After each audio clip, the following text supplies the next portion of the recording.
Okay, so welcome everyone to my webinar about AI and investing in AI. So it's 7 p.m., so I'm just gonna crack on with this quick presentation that I prepared for this webinar, and then we will have a quick Q&A session.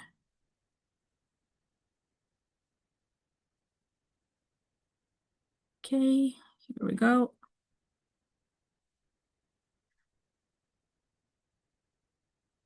So first, I will quickly introduce myself, right? So my name is Darema, and I'm a financial advisor based in Shanghai. Let me just. I'm currently outside of Shanghai. That's why it's still daytime on my side. And so I'm just visiting family and enjoying the cool weather in the north.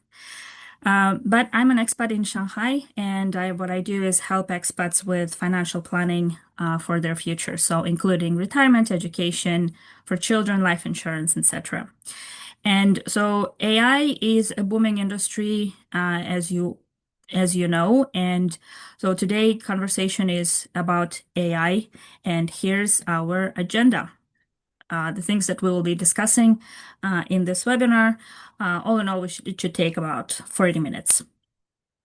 So first of all, we will review what is AI as an investment case. So when we talk about investing in AI, what do we mean, and where we can start, especially for those who just starting their investment journey.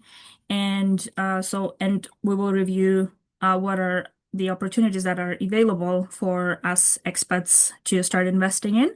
I will go one by one on each option, and of course, there is no such a thing as a perfect investment product. So they all come with pros and cons, which we will also review. And then after that, we will have a Q&A session. For those who have questions, you can share your questions in the Q&A section there in the chat box or the Q&A, right?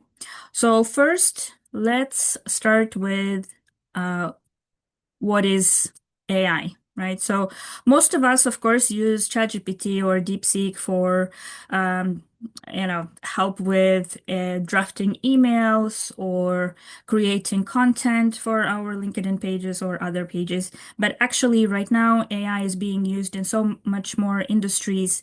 It's being used in finance for analysis, for calculations, in healthcare, in e-commerce, and manufacturing, and robotics, and more.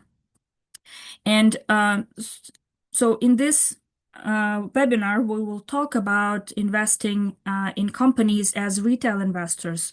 So like regular people like you and I, not investing in AI startups or private companies, because to become an investor in those kind of companies, you will need to be an institutional investor like a hedge fund or a sophisticated investor, high net worth, etc.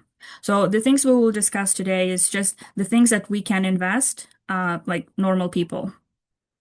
And as AI is being used in so many industries, there are certain industries that benefit from AI being developed and growing.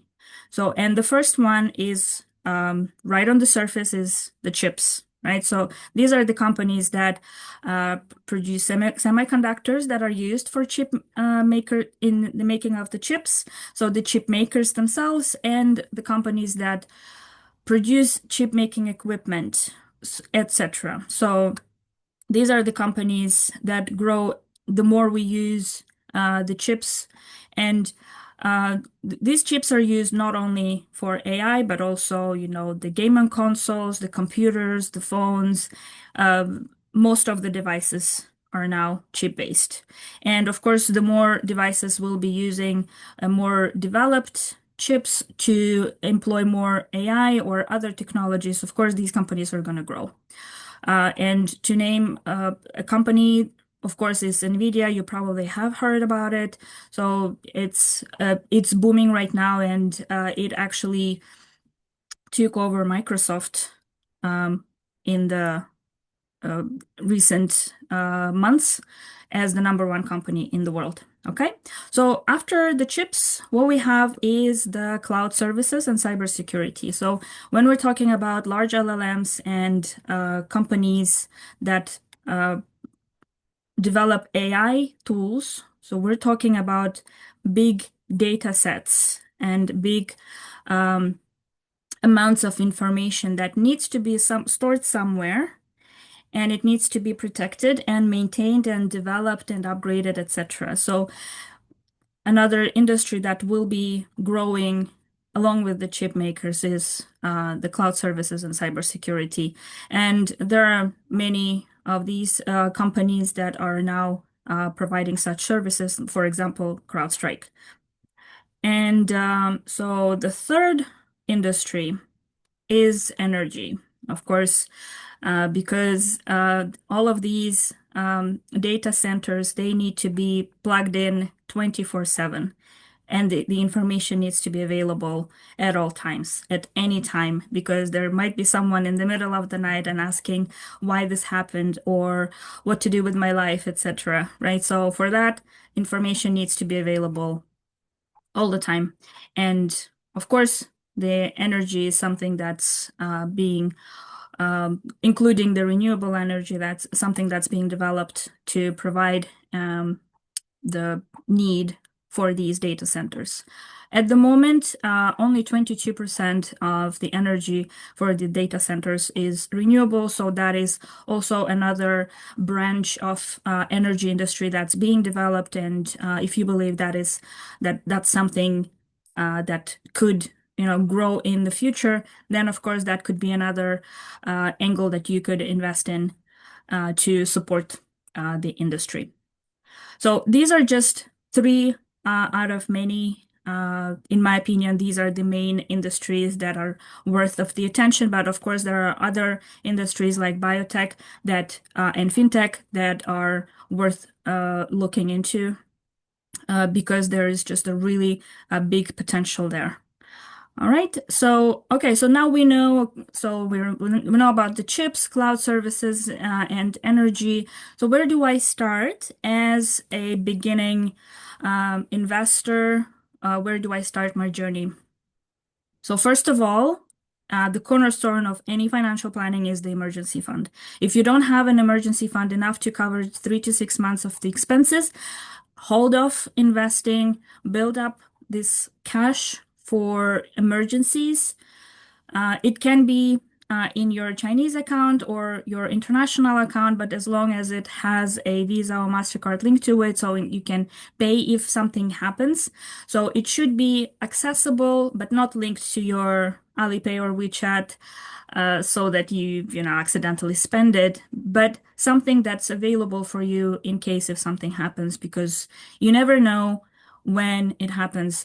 And if you have someone who's, depending on you financially, like little kids, or a spouse that doesn't work, so make it a little bit more, maybe up to 1 year of expenses, because in case of an emergency, so you need to have that financial cushion to support you through the period of, for example, unemployment or some large expenses and things like that. So once we have the emergency fund, the next one is protection. So most expats in China have a health insurance, but I know someone don't, and sometimes they're linked to employer, and some employers don't provide that because it's not a very critical requirement for employers. So if you don't have one, please get one. There are different options and quite affordable ones too that are, that cover Chinese hospitals. So at least get one of those. And if you are someone who has financial dependents like children or a spouse who doesn't work, or maybe family members who depend on you financially, consider getting a life insurance. to provide this financial security in case if you're not around. Because unfortunately, we do see in groups when someone sadly passed away and the family is unable to get them back to their home countries, that is very tragic. And to avoid this kind of situations, life insurance can be a good addition for an overall protection for the family. And so there are also quite affordable options, so you can reach out to me for a quote on that.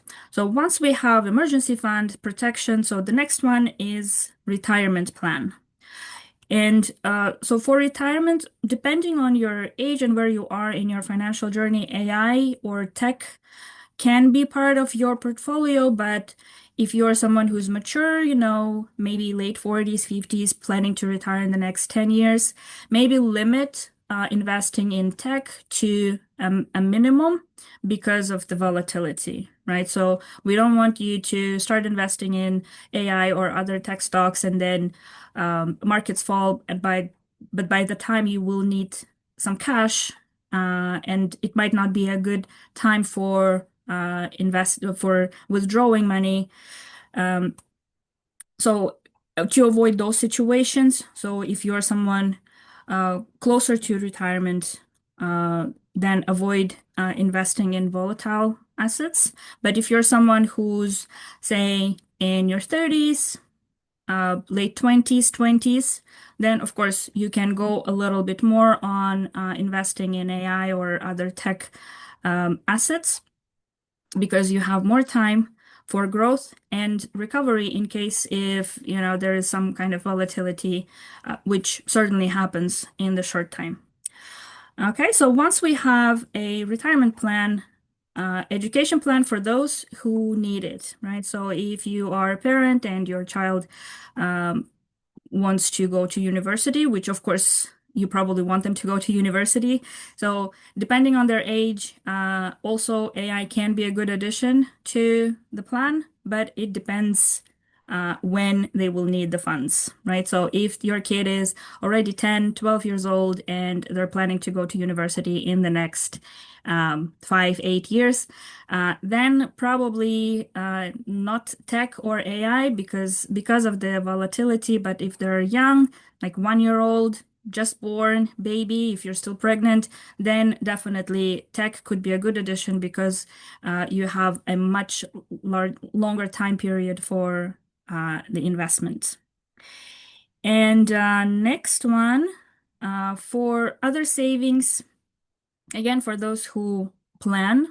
So buying a house could be another goal that some expats have. And I don't need to tell you that, the property market right now is expensive. And so even saving up for a down payment requires planning.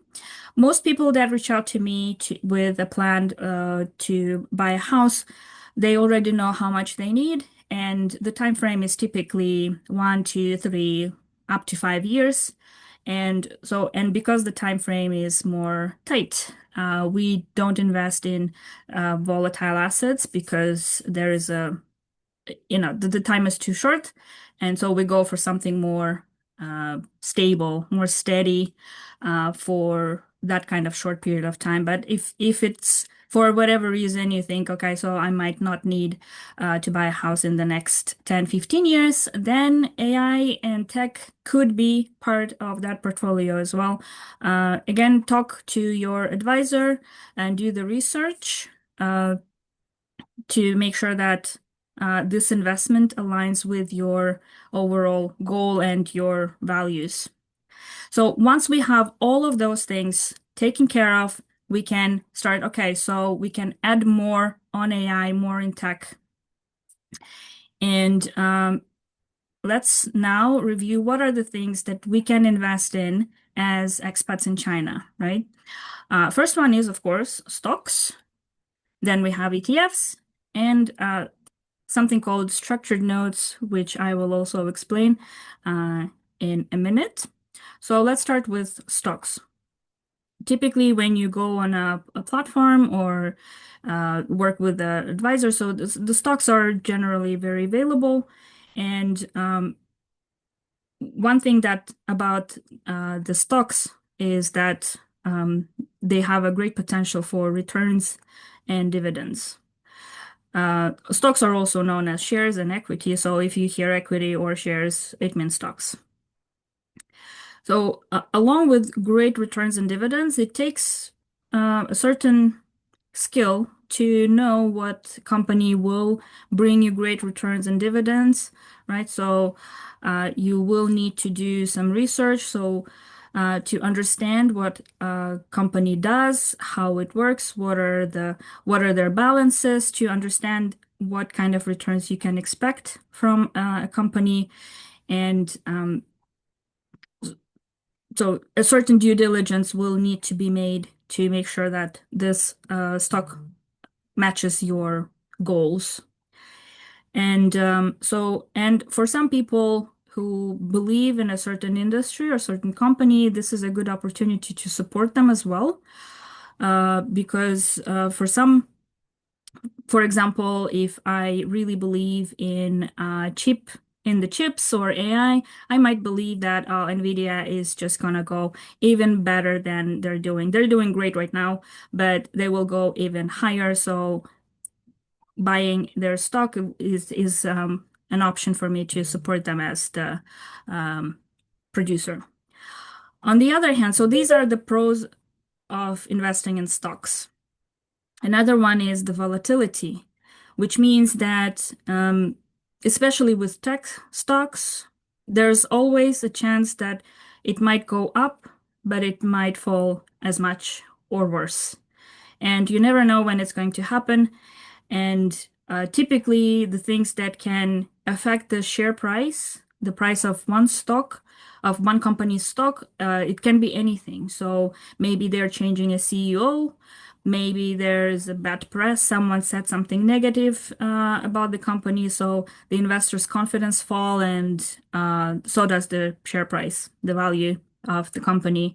And sometimes something, especially in the world of technology, something cooler, something more innovative, something more efficient comes out, and the company falls. For instance, this year, around end of January, February time, we witnessed NVIDIA fall on 17% because DeepSeek was launched. And so for investors, it looked at the time that, okay, so NVIDIA is no longer the most innovative company. So the chips can be cheaper, etc. And so that drove the stock price down. It did recover. So now, several months later, the NVIDIA shares went back to where they were, but unfortunately, it doesn't happen all the time. So with some companies, they just go down and stay there, and that's it, right? So, and you never know when or how it's gonna go. So this is unfortunately the another side of investing in stocks. And so another con from investing in stocks is that you depend on the company's performance. So if they're doing well, so are you. And if not, then all investors might lose their money because, again, this is part of the investing in stocks. So you're basically investing in the company, and of course, whatever outcome comes, it affects you and your portfolio. And high entry level to some investors, of course, because there are stocks that sell at around $100, $200. Some of them sell at $1,000 or more. And to some investors, it might not be a good investment because, if all I have a $500 a month, I wouldn't want to invest all of that in just one stock. So, and of course, we want to be more diversified, and also tech is known for its volatility, so I might not feel confident or comfortable investing all my savings into stocks. So this is where having an ETF might be useful because so these are the funds that invest in a number of companies at the same time, right? So these are like a basket of funds and you have an option of buy and sell on a platform at all times. So hence the name, exchange traded funds. So typically what they do is they invest in multiple companies. So it could be index, for example, S&P 500, NASDAQ, or a certain industry like semiconductors or biotech. So if you believe that biotech is the future and you have a confidence in the industry, of course you can find one and start investing in it. And typically the ETFs they come at a lower price.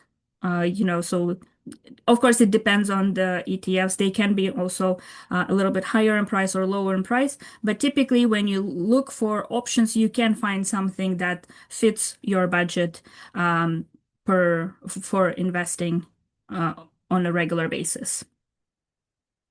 And of course, along with these pros, there are cons as well. So ETFs are passive trackers. So if, for example, an ETF invests in an industry or an index like NASDAQ and it falls, so will the ETF because it's passive. It just tracks the performance and goes down as much as the underlying assets or the things that it's invested in. The good news is it goes up as soon as the index or the industry goes up. So it just follows up and down. So I wouldn't say that ETF is not good for everyone, right? So because every person is different, our risk appetite is different.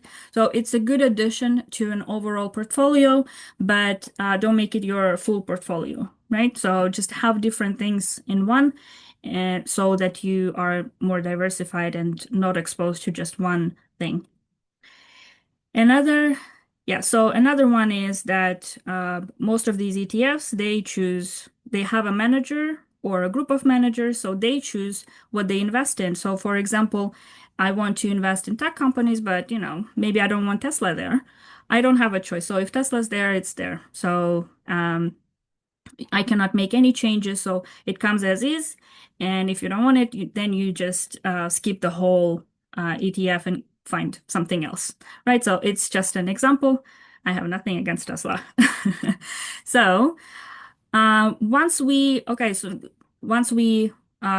the ETFs, so there is another product called structured notes. Now, these are a little bit more complex, and I will probably need another webinar to explain in detail what are structured notes. But to make it more concise, so I will say that first of all, structured notes or structured products, they are provided by banks. And typically, if you go to a bank and ask for a structured product, unless you are high net worth or ultra high net worth or an institutional investor, you probably wouldn't have access to it because these products are not available for retail investors.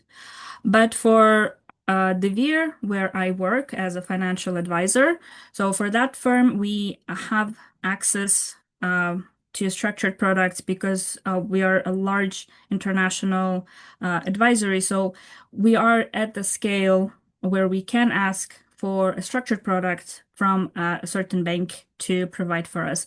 These won't be available for on different platforms. So unless you go on a specific DeVere platform. And what these structured notes do, they are linked to specific companies or indices. And depending on the performance of the said companies or indices, it provides a certain return or coupon or growth at the end. They're different and they have a certain protection barrier. Now it depends on the note itself. So sometimes they are 60%, sometimes 65, sometimes 100%. But for the sake of an example, I will just show you this one. So this structured note runs for 2 years. It's offered by the BBVA bank, and it's linked to performance of these three chip making companies, Micron, Broadcom, and NVIDIA. And what it does is that it provides 13.8% per year, provided that there is a certain performance from these companies. Uh, Now, if you have any further questions about this one, of course, I'm happy to explain and have another chat in more detail about these. But yes, generally, what you need to know is that these are structured products where you put in money in and then on a platform through a financial advisor like myself, and you have a certain return. So this is as much as I can provide about this product, but maybe I can make one in the future just to explain what they are and how they work. Now, all of these ETFs and stocks, you can invest in them through a financial advisor or a platform by do-it-yourself, right? Um, these two things are not mutually exclusive, so you can always have a platform and a financial advisor, or work with an advisor and open a platform for yourself.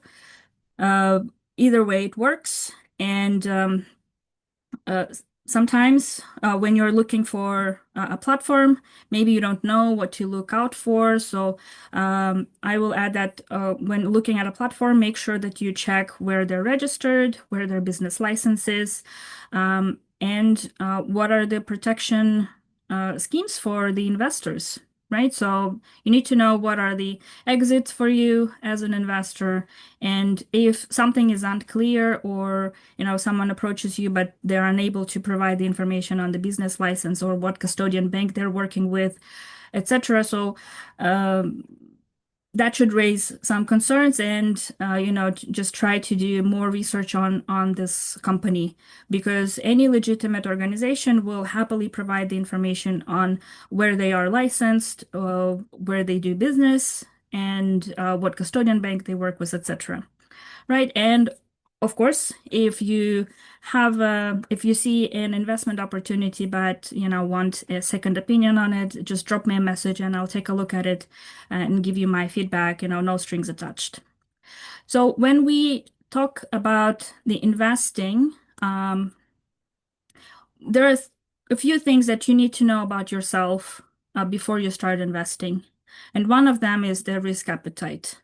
So the analogy I like to use when we discuss risk appetite is, if you go to an amusement park, do you go for a crazy ride that goes up and down with a free fall and flip, or do you prefer something steady, just like a carousel or the teacups? So it's similar in investing. So someone will prefer to go for something more cautious, very low risk, steady, and someone will prefer to go for something more adventurous, something with high risk but high returns.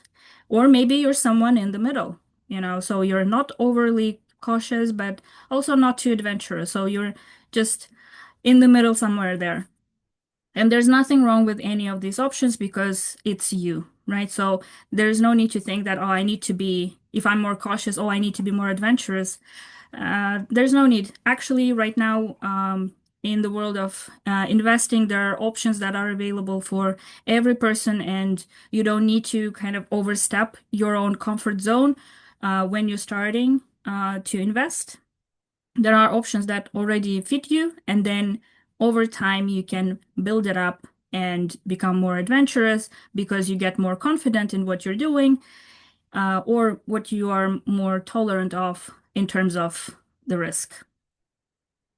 And another thing is the time horizon. So I meet a lot of people who are um, maybe in their 30s, maybe in their 40s, but they're overly cautious because um, they don't want to risk too much, but actually they have 20 plus years till retirement. So actually they have more time to invest into something more adventurous. And at the same time, sometimes I see people who want to retire in the next 5 years, but they go all in equity, like investing in stocks, etc. But because of the volatility, it may not be the right move because the time is shorter for them. And so in that case, it's best to go for something less volatile. So understand your time horizon and what is the goal that you want to invest in and when you actually need the money. So if we're talking about investing for a goal like saving for a house, then sure and if you need that money in the next 2 years, maybe not go for tech stocks because they go up and down and we never know when it's going to happen. So in that short-term period, go for something steadier.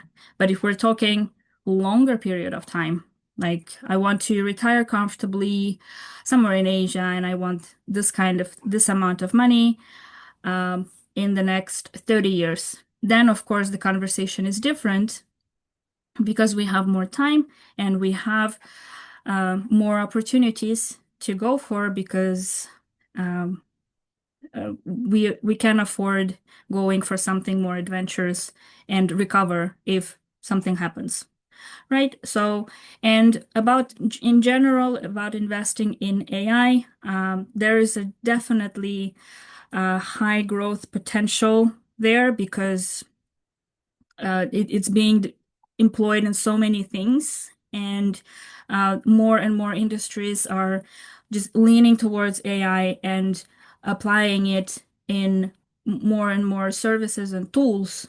But we are still in the very early days of the AI era, so we don't know how exactly it's going to go. And so we need to be cautious when investing in AI or tech. So make sure that you understand the risk and what you are investing in, and make sure that you are diversified. So you're not investing all your savings into a AI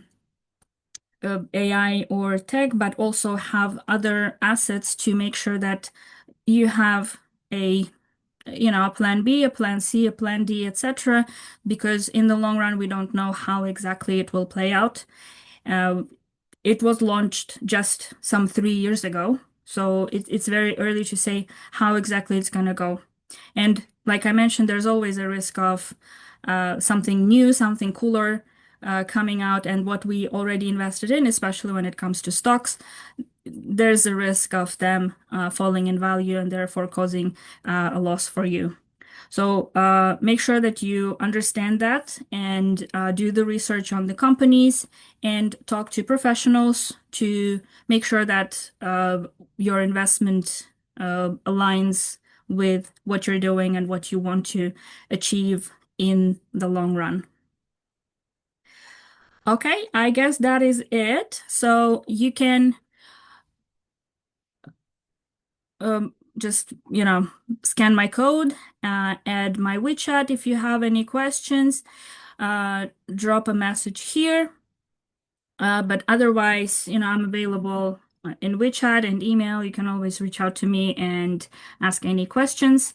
So, I will probably cover just two moments that a lot of people ask me in my webinars and seminars. And one of them is, of course, what platforms can I use living in China? And the answer, as always, is it depends because some platforms might not work with expats with certain passports, or it depends on what's your residency status in China. So if you are not on a working visa, they may not be able to work with you, or so there are different factors for different platforms. So there's usually no specific answer for that, but you can always ask your friends, ask maybe people from your home country. Usually there are groups in WeChat where you can ask what platforms they are using, and of course you can reach out to a professional, to a financial advisor, and see what are the options that you can use for investing as an expat in China. And another very common question I hear is currency, right? So especially for those who are from countries from that are not in euro or GBP or USD, right? So if I'm from a country that has their own currency and I want to plan for my future and I don't know in which currency to invest in, that depends on where you plan to be in the future. So uh, if you're certain that you might go to your home country, then for sure, consider having at least half or less in your home currency. And addition to that, maybe an international currency like US dollar, euro, because just to hedge against currency instability, especially if you're from a country where the economy may be not stable or politically not stable and things like that. And also, it depends if you're planning to be in a country where not your home country, but another, maybe somewhere in Asia or uh, Europe or the Americas, then consider having your investments and your savings for future in the currency where you plan to be. So, for example, if I'm planning to uh, retire somewhere in Spain, then of course um, my portfolio can be in euro and additional currency in, for example, US dollars, just in case, just so I'm not exposed to just one currency, uh, because again, we don't know. We're talking about, 20, 30 years time. So in that time period, we don't know what's going to happen. So it's best to have that additional currency just to hedge against currency instability in the future. So consider that, and you can also always reach out to me. I'm available in WeChat. And yep, thank you for your time. And I hope this was useful. And stay in touch. Bye.